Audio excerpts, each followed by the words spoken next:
60-нчы еллар шагыйрьләрен татар әдәбияты тәнкыйтендә кыяларга бүлделәр.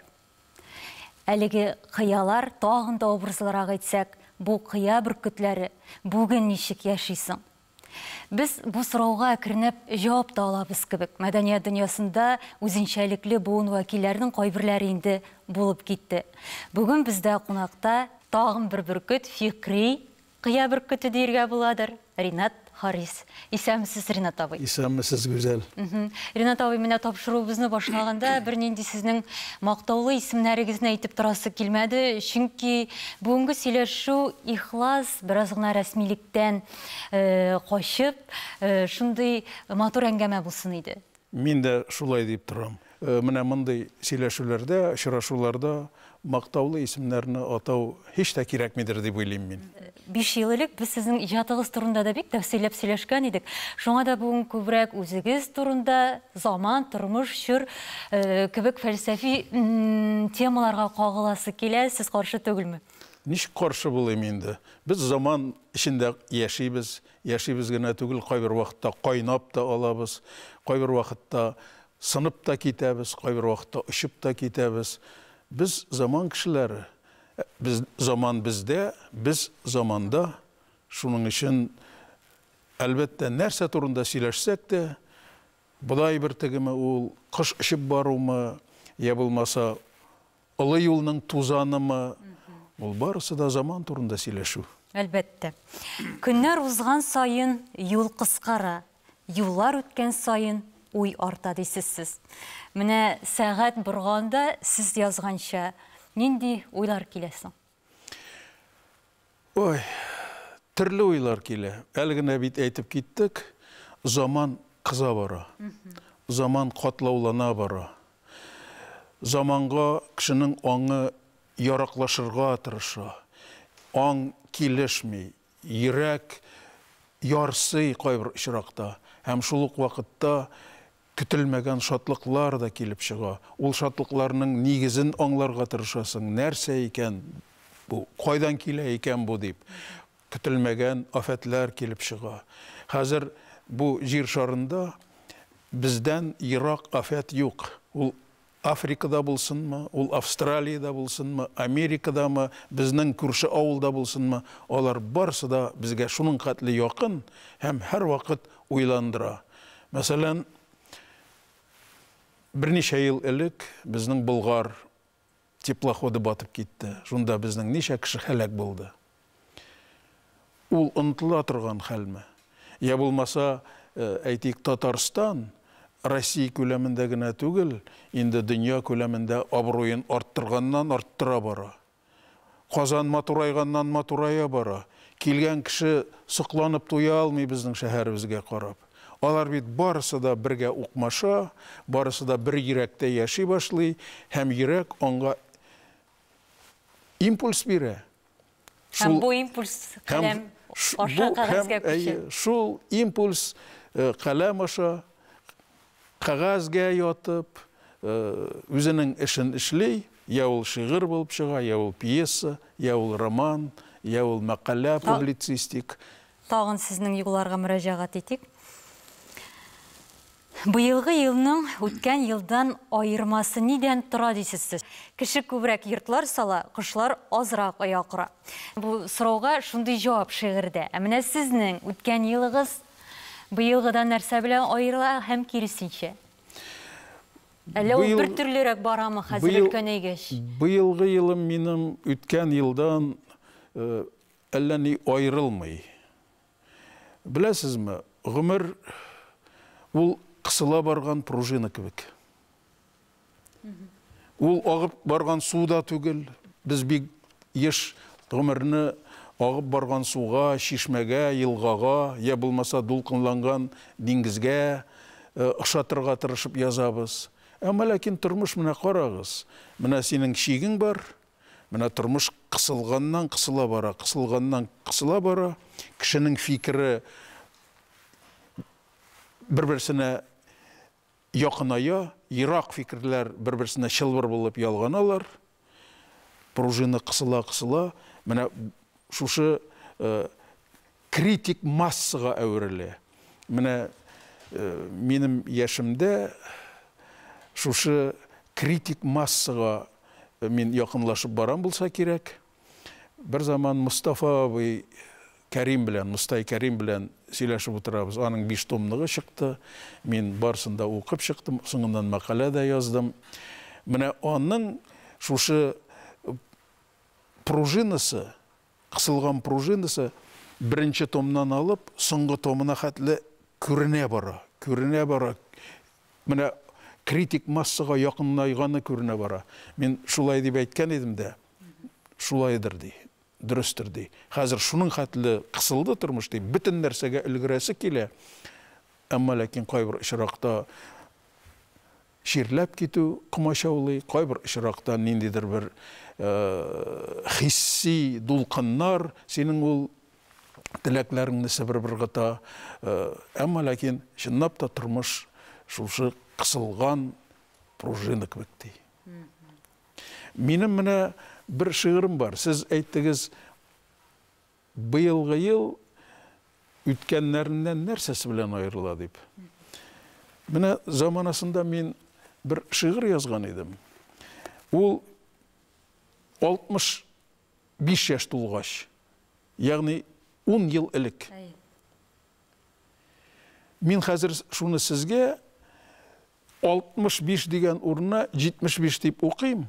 Һәм шунарга мин кул куячакмын. Тора торгач килеп җиттек 75 дигән ызанга. Ләкин тормыш уенында без әле һаман узаман. Безнең әле һәр әгъзабыз Ходай ясап куйган төштә. Пенсионер түгел әле үзенә тиешле эштә. Кайсыбызның шәше көмеш, кайсыбызның башы такыр. Акылыбыз бакыр түгел, чөнки тел biz әсүз тапкыр. Теләсәк телеп алабыз, ямап куябыз теләсәк, мактансак та ярый, чөнки ике дөнья бер күләсә. Тәхетләр, креслолардан куркып тору калды ерак.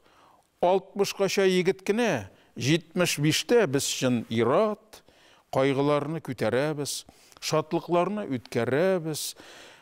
Гайбәтләрне түнтәрәбез, күңел иң сизгер пәрәбез. Тора торгач килеп җиттек, менә без дә 75-кә.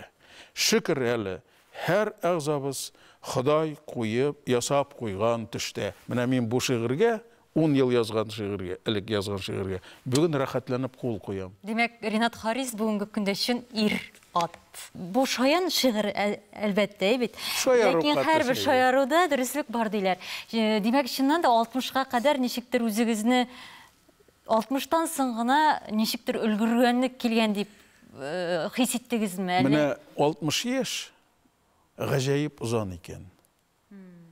Ул узан кешенең тормышында бик билгеле нәрсә. Бер мисал китерә алам. Мин студент чакларыннан ук, әйтик, рус шагыйры Державинга гашык идем. Аның Бог дигән одасын һәр вакыт укый торган идем һәм һәр вакыт соклана торган идем. Әгәр дә минем шигыремдә, минем иҗатымда ниндидер бер шундый гарешкә таба омтылулар күренә икән, монда әлбәттә Гаврила Державинның да өлеше, этәргеше бар. Менә шушы оданы мин тәрҗемә итәргә теләдем студент чагында. Бер итеп карадым, булмый. Тагын берничә елдан соң тотынып карадым, булмый. Берничә ел үткәннән соң тагын тотынып карадым. Тәрҗемә итеп булмый. Инде шикләнә дә башладым. Мин әйтәм, татар теле Державинның шушы галәми, космик фикерләрен бирә алмыйдыр мөгаен дигән шиктә туды. Менә 60 яшькә килеп җиткәч, мин яңадан шушы одага алындым, 2 утыруда тәрҗемә итеп чыктым. Анда инде тәҗрибә дә бар, анда инде версификацион осталык та, ягъни шигырь төзү осталыгы да барлыкка килгән, тормыш тәҗрибәсе дә, акылда, аңда киңәйгән һәм шушы шигырыны, шушы одыны тәрҗемә итерлек хәлгә килгән. Менә 60 яшь минем өчен әнә шушы ызанны, Державин ызанын үтү булды. Ә 75-кә Державинның тәрҗемәләре белән. Менә 75-кә менә Державинның тәрҗемәләре белән килдем. Чөнки мин Державинны татар теленә беренче тәрҗемә иткән кеше, һәм бу китап татар телендә Державинның беренче китабы. Әле күптән түгел генә Милли музейда Державин экспозициясе фонында бу китапның тәкъдим итү кичәсе булды. Котлы булсын, Ринат. Шулай булсын. Менә соңгы елларда иң көтеп алган китабым минем шушы. Кайчандыр сезнең әйткән сүзләрегез, аны мин электән үк бик ярата идем. Хәтта мин аның кем сүзләре икәнен дә белми идем. Кеше кешегә кояш булсын дигән сүзләр. Әйе шул. Менә бу сүзләргә сез үзегез тугры кала алдыгызмы? Кеше кешегә кояш булу.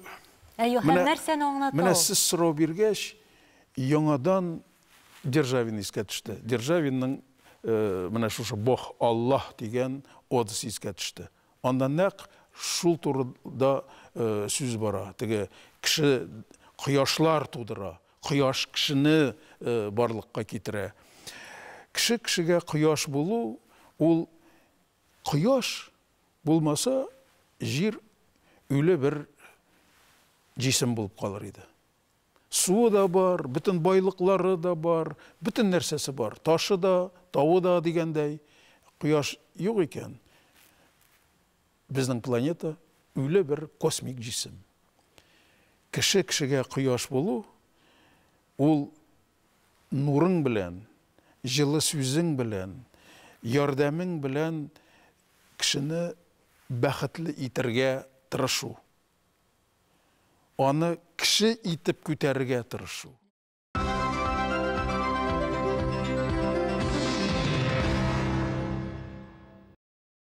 Яши тормышны аңлый башлап, ныграк төшенә башлап, хәтта белемнәр арткач, ничектер кеше усаллана бара кебек. Сезгә шулай тоелмыймы? Минемчә, кеше киресенчә игелеклеләнә бара. Менә кешенең тәҗрибәсе арткан сайын, кеше киресенчә игелекләнә бара. Ягъни бу усаллыкны да үтәргә кирәктер аңа. Шулай бит. Усаллык нәрсә ул? Усаллыкның да бит төрлесе бар. Явыз усаллык бар. Ярый, усаллык булмасын, үз-үзеңә бикләнү. Үз-үзеңне бикләнүдән менә чыгу инде. Шуннан чыгырга омтылу, шулай ук сиңа бит яшәргә көч бирә. Омтылышсыз кеше ул кеше түгел, ул бәндә. Мин өчен бу теманы башладым, ачуланмасагыз әйтим әле.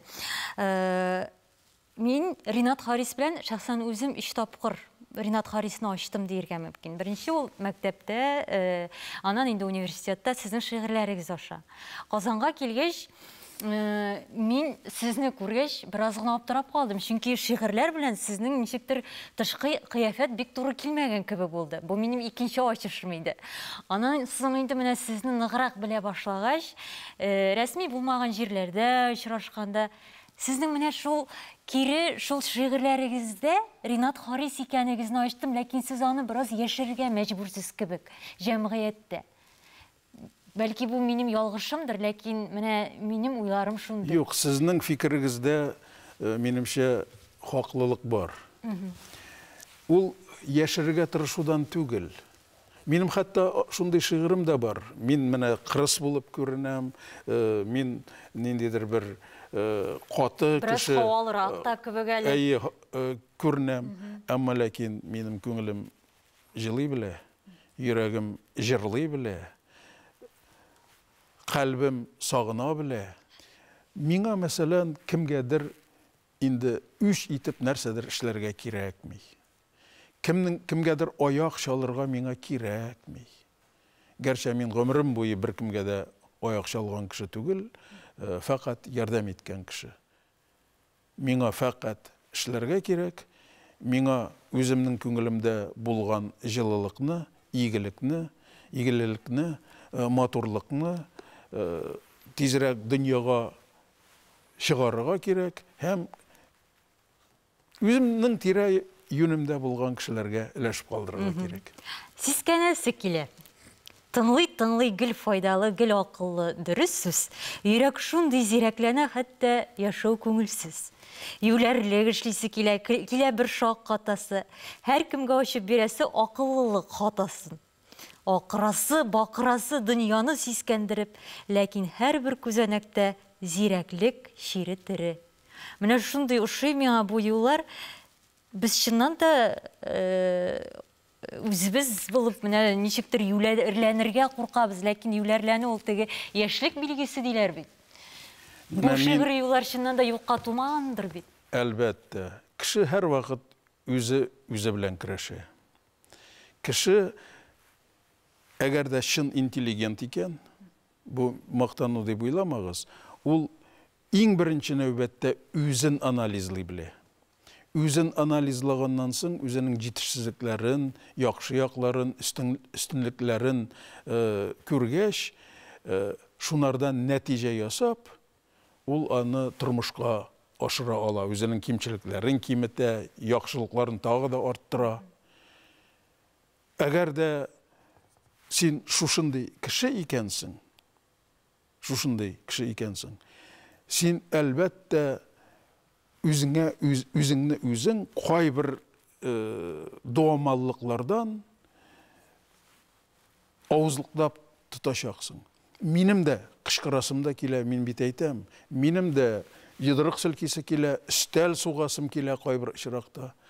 Әмма ләкин мин менә шулай тәрбияләнгән.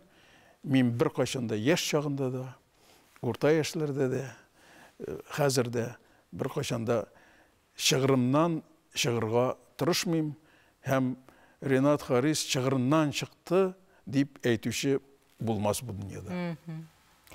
Тагын бер юлларга мөрәҗәгать иттек тә, шушы теманы ябырбыз. Ботак чатаксыз агач булмый, һәм кеше дә. Ботак инде тырнашмый тормый. Биек агач һич тырнашмый, һәм кеше дә. Сез менә беренче сорауга җавап бирдегез бит. Әгәр дә кеше үз-үзен аңлый һәм дөньяны яхшы аңлый икән, ул беркайчан да кешеләр белән көрәшми дип. Димәк, биек агач һич тырнашмый, һәм кеше дә.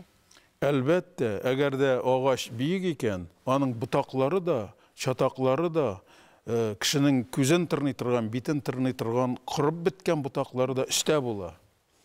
Биек икән. Тәбәнәк агач, син аның арасына ул чытырманга кирсәң, бөтен аягың, кулың, битең, күзең тырналып чыга. Шуның өчен мин кешене һич шиксез шул агач белән тиңдим. Минем бу мәсьәләдә тагын бер шигырем бар. Ул өянке дип атала. Өскә үсмәсен әле дип баш ботагымны киссәң, мин бит ян якка үсәм.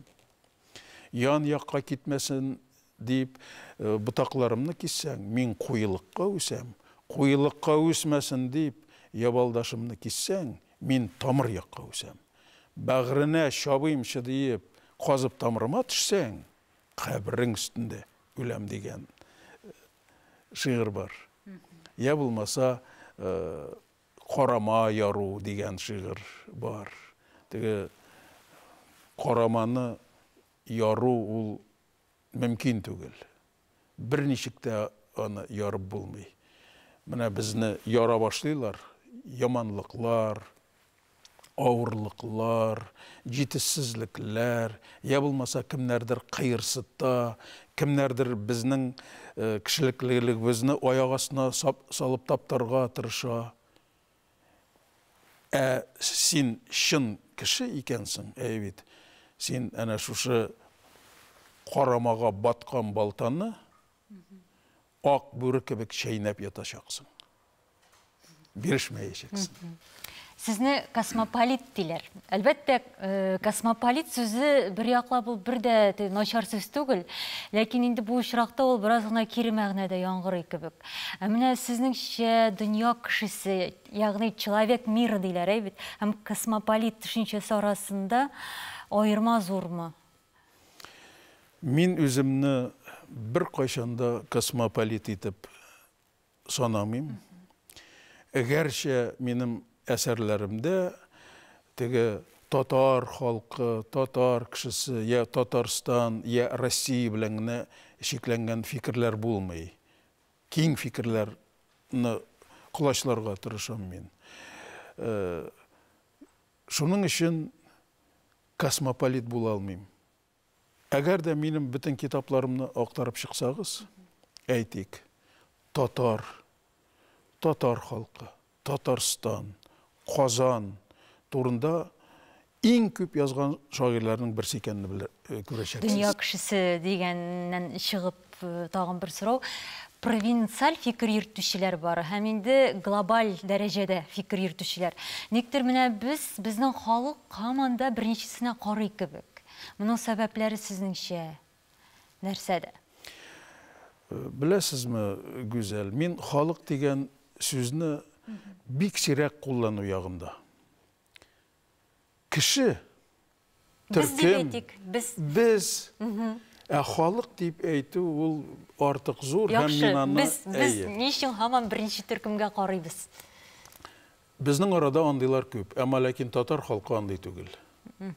Татар халкы бер халыктан да ким түгел, бер халыктан да артка калмаган, бер халыктан да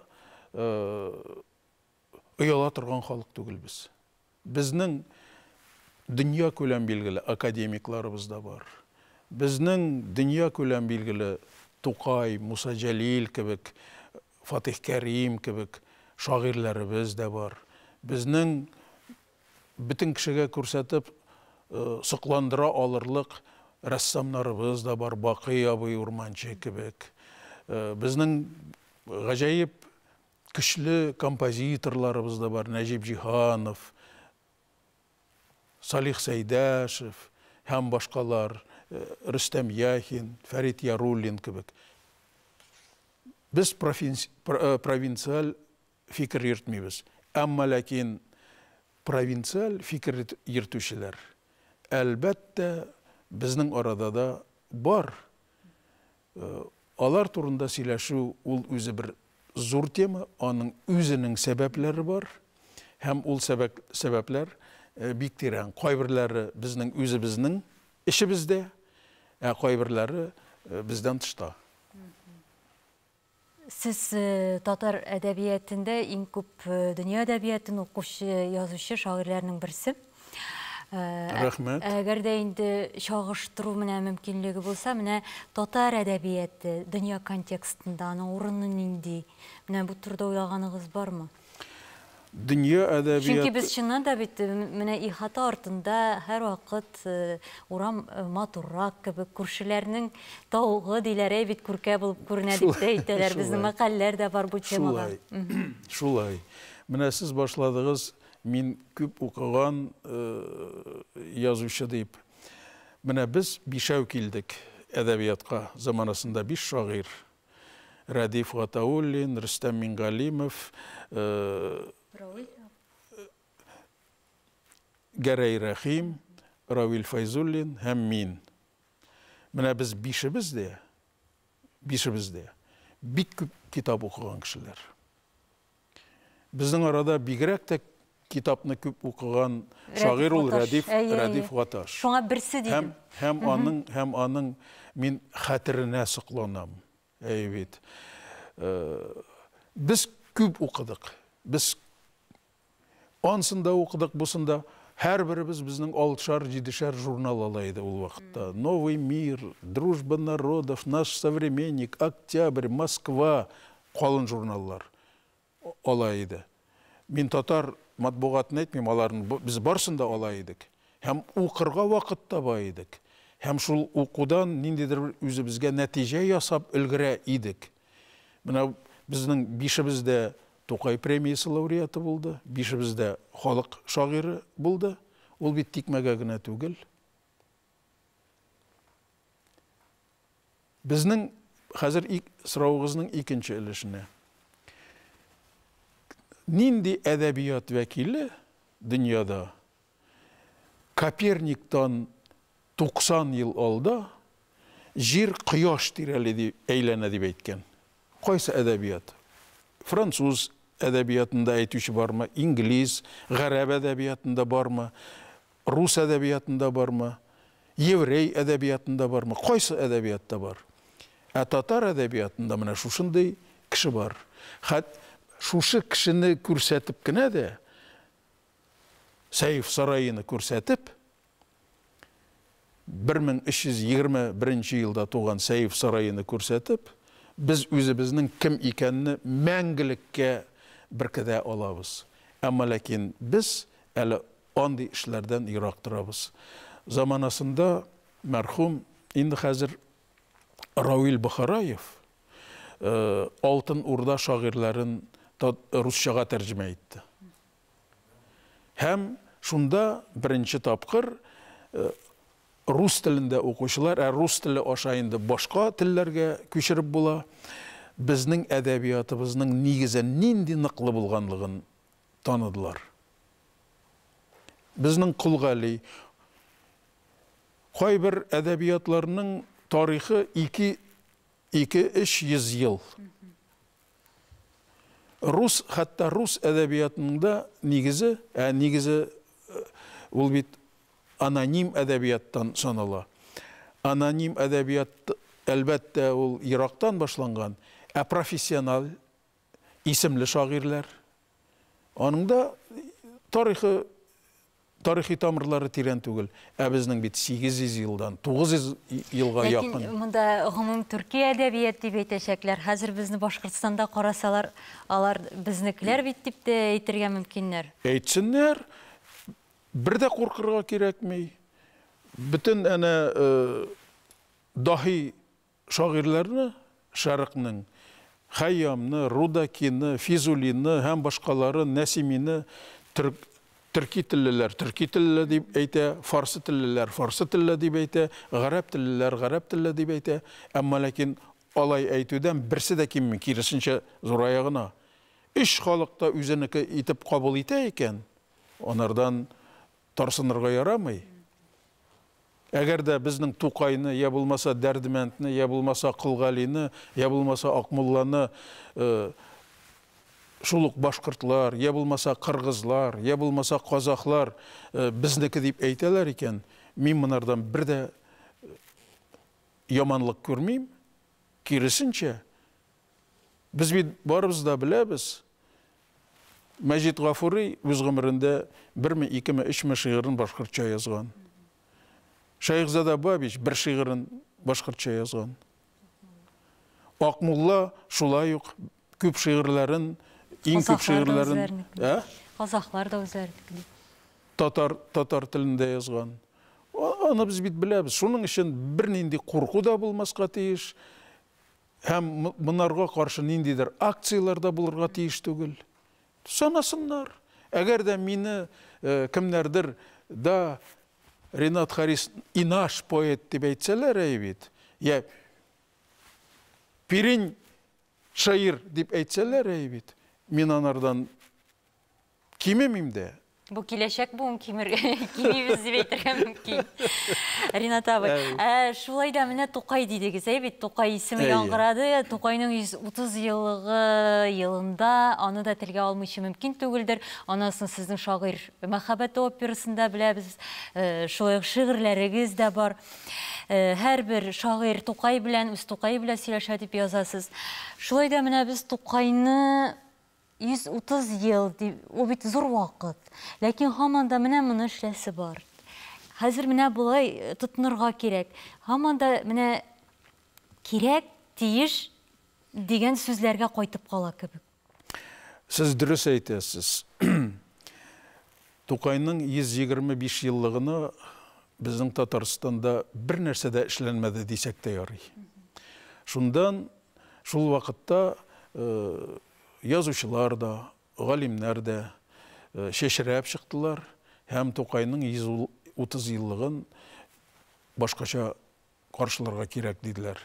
Менә мин карап торам, шушы көннәрдә телевидениедә да, радиода да, алай гына түгел, бөтен районнарда, шәһәрләрдә, мәктәпләрдә Тукайга багышланган чаралар үткәрелә. Тукайның энциклопедиясы да әзірленіп келе, енді басылырға тұра деп мен сіздің тапшыруларының бірсінде ишеттім. Һәм мен аны шулай екенін білем де. Тукайның 130 еллыгына менімше біз шактый әзірлік белән килдек. Нашар килмәдек. Нашар килмәдек. Әмма ләкин менә ансын эшләргә кирәк, бусын эшләргә кирәк дигән әйберләр әле күп. Мин дә берсен исти алам. Тукайның энциклопедиясы чыга. Шушы энциклопедияның яшәр урыны кирәк. Китап булып түгел, аны материаллаштыру кирәк. Шул материаллаштыруның бер юлы ул Тукай китапханасын булдыру. Менә бер безнең тирәдәге халыкта да үзләренең дахи шагыйрьләренә, дахи язучыларына китапхана эшләгәннәр юк. Менә без татарлар Тукай китапханасы эшләргә тиешбез. Аның Тукайга дөньяда Тукай дигән сүз кергән bütün китапларны җыярга тиешбез. Bütün телдә. Андый китапханаларның берсе Матенадаран әрмәннәрдә бар. Әмма ләкин ул теге бер кешегә генә багышланмаган. Я булмаса библиотека конгрессы дип әйтәләр. Конгресс китапханасы Кушма Штатларында, Америка Кушма Штатларында. Без татарлар менә әгәр дә эшләп күрсәтсәк дөньяда юк ул Тукай китапханасы. Бер кешегә бер китапхана. Нинди шәп булыр иде. Менә сез әйттегез, Тукай һәр кешедә дип, яши дип. Минем нәкъ шундый шигырь бар.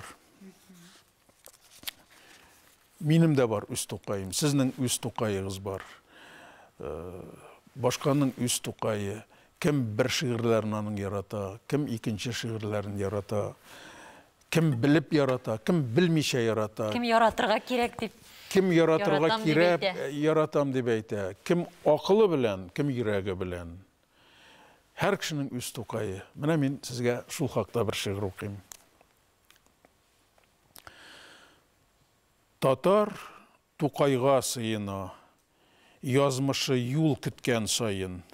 Һәр көн белән сөйләшергә Тукай таба рәтен, җаен. Татарның һәр сорауына үз Тукайы җавап бирә. Һәр татарның йөрәгендә үз Тукайы шуңа күрә. Ләкин шатлык шиктән ашса, татар шагыйрен оныта.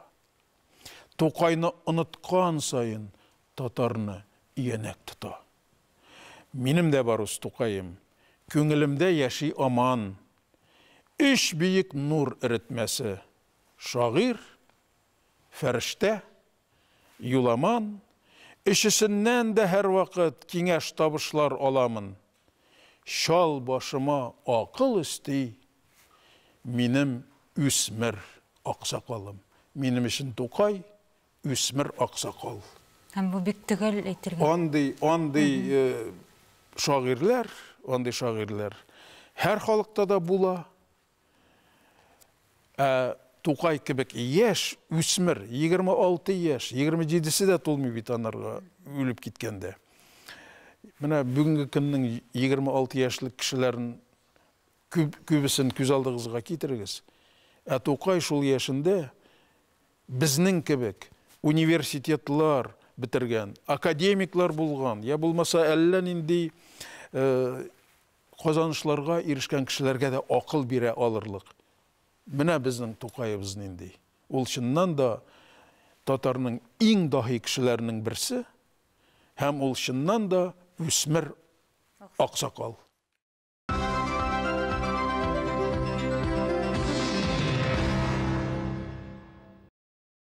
Тукай иҗат иткән 20-нче гасыр башы, әлбәттә, татар әдәбияты безнең алтын чоры булып тора.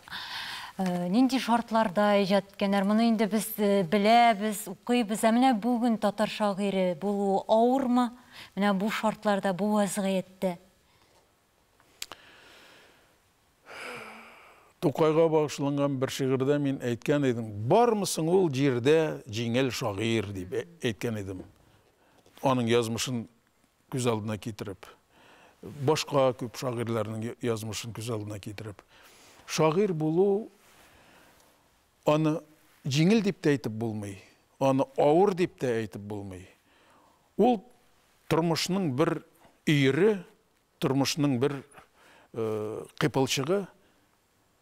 Мин үзем шагыйрьне бер шигырем бар, бу китапта бар бугай ул. Шагыйрь халыкның урын басары. Халык урын басары. Евгений Евтушенко әйткән, в России поэт больше, чем поэт дип. Әмма ләкин нәрсә ул больше, чем поэт? Ул аны ачыкламаган. Менә мин ап-ачык әйтәм. Шагыйрь халыкның урын басары. Ул халыкта эри. Ул халыкның бүтән кайгысын, шатлыгын үзенә сыйдырырга тырыша, булдыралган хәтле. Йөрәген ни хәтле зур, шуның хәтле күп вакыйга, хис, уй, фикер сыйдыра шагыйрь. Азәрбайҗаннарның дахи шагыйрьләреннән берсе Нәсими дигән шагыйрь бар. Ул әйтә, миңа ди, ике дөньяда сыя, бу дөньяга мин сыймыйм ди. Ул бу дөньядан зур.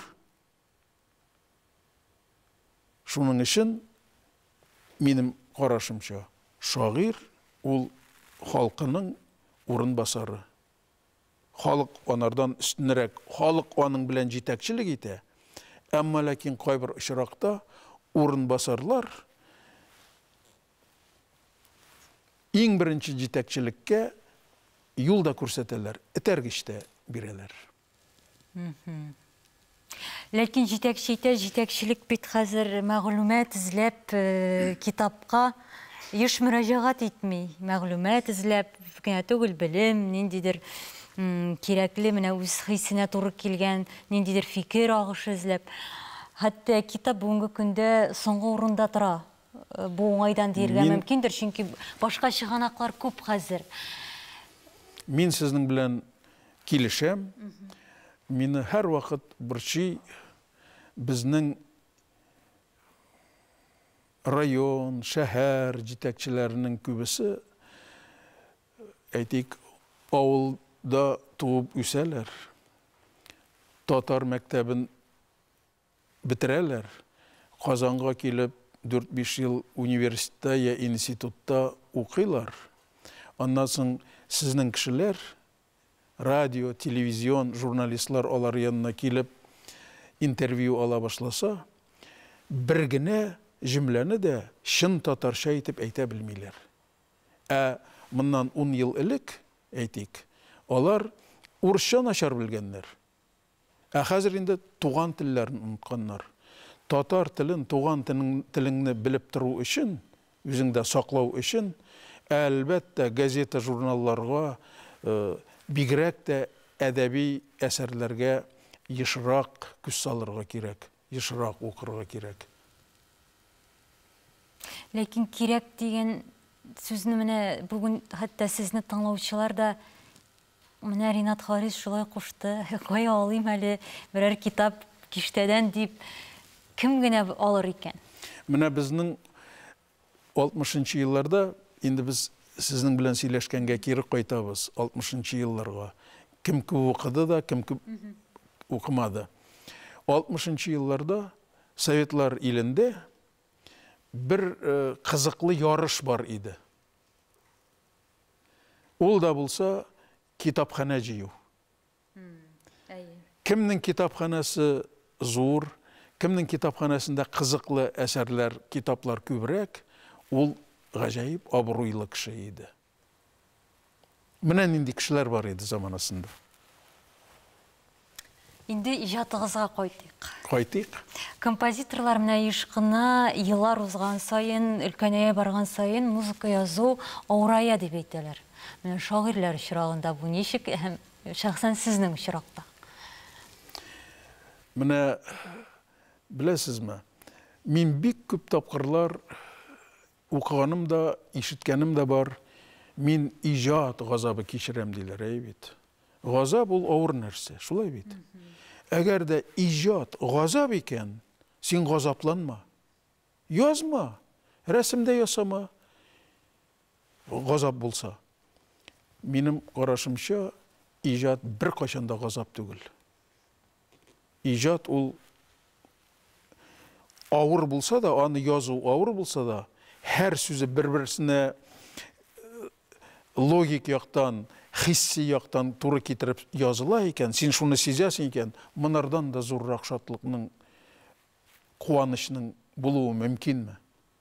Әгәр дә синең шигырың килеп чыкса, син аны укысаң, бер кешегә укысаң, ох дип берсе авызын ачып мактаса сине, анардан да зур бәхет кая булырга мөмкин? Шул мизгелдә.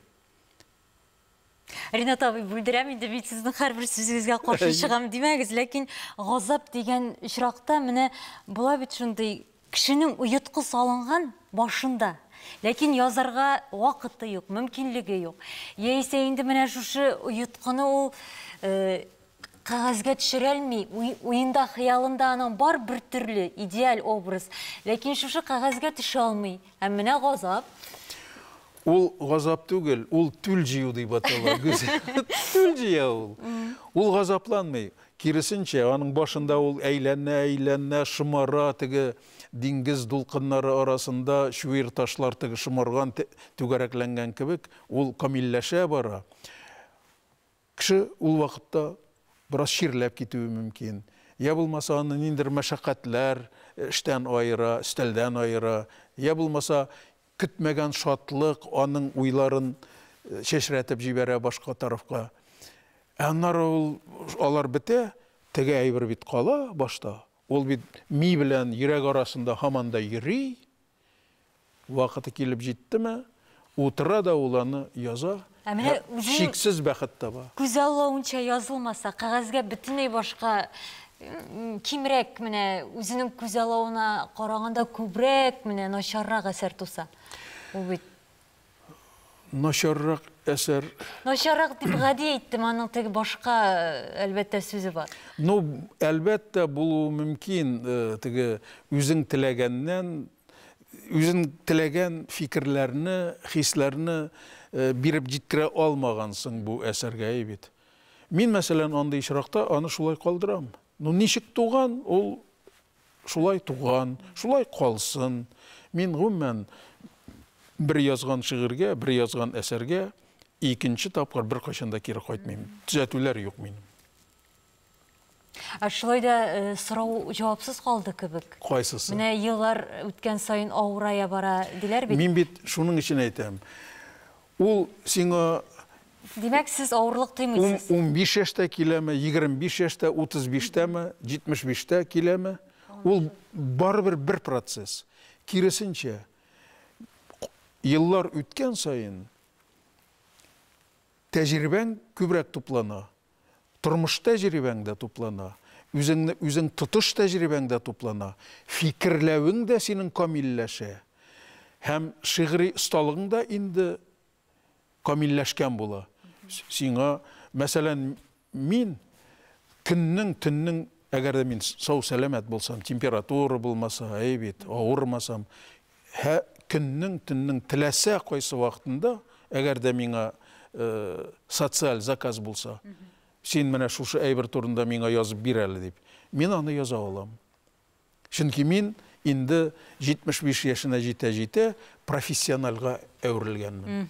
Мин үз эшемнең профессионалы. Миндә аны бу сорауны мин кай вакыттагы мин үзем белгән җавапка киресенчә бәлки башка җавап ишеттерим дип казынырга яратам. Үзем җавап белгән дә кебек менә минем Сез бит казынучы кеше, сез бит фәннәр кандидаты. Күзәтүемчә, сез киресенчә миңа калса яшәрә барасыз кебек. Türk Vision'да да катнашасыз. Ниндидер менә әйтәләр бит заман белән бергә атлау. Менә Ринат Харистә шулай бер бар, бит инде бу яшьлек билгесе. Ничектер дәртегез ташып торган кебек, киресенчә менә минемчә яшәргән кебексез иҗатта. Син бу турыда әйттем бит инде. Пружина кысыла. Кысыла. Әйтәсе килә, заманнан соңга каласы килми. Аның артыннан ияреп чабасы килми. Бер генә миллиметрга булса да алга чыгасы килә. Әле күптән түгел генә Рүзәл Мөхәммәтшинең Ярлы кагыл дигән пьесасын укып чыккан идем. Анда герой хаҗга барып кайтканнан соң иҗаттан китә. Менә Ринат Харис ишен ниндидер менә шундый тәргеш була алырдай, ягъни каләмне читкә куярдай көч бармы дөньяда? Мәҗбүр итәрдәй. Каләмне атып бәрү өчен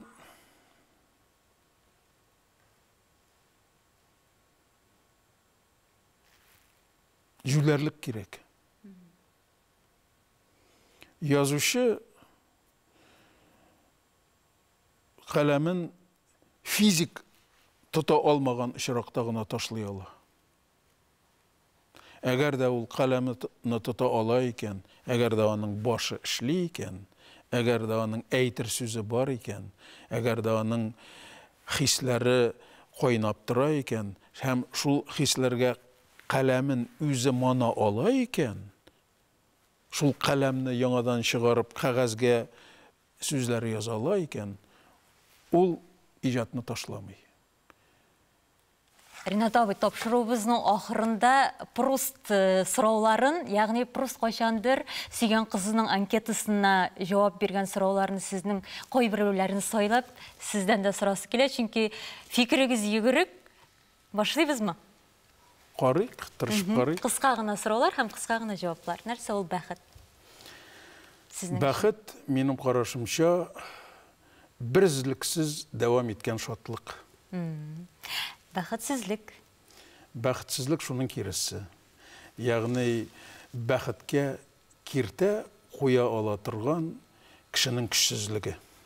Нәрсәдән куркасыз? Мине башка кешеләр аңламаудан. Үзегезнең холкыгызның иң яраткан сыйфаты?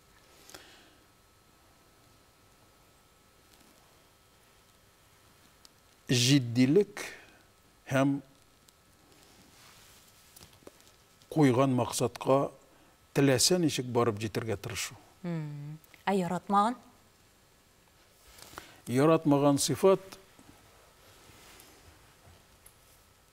ялкаулык. Үзегез булмаган очракта кем булып туарга теләр идегез? Мин эш кеше булып туарга теләгән идем заманасында. Рәссам булып, композитор булып, һәм шагыйрь булып. Шуның берсе булып кына туа алдым. Кайда яисә нинди чорда яшәр идегез? Үземнең чырымда.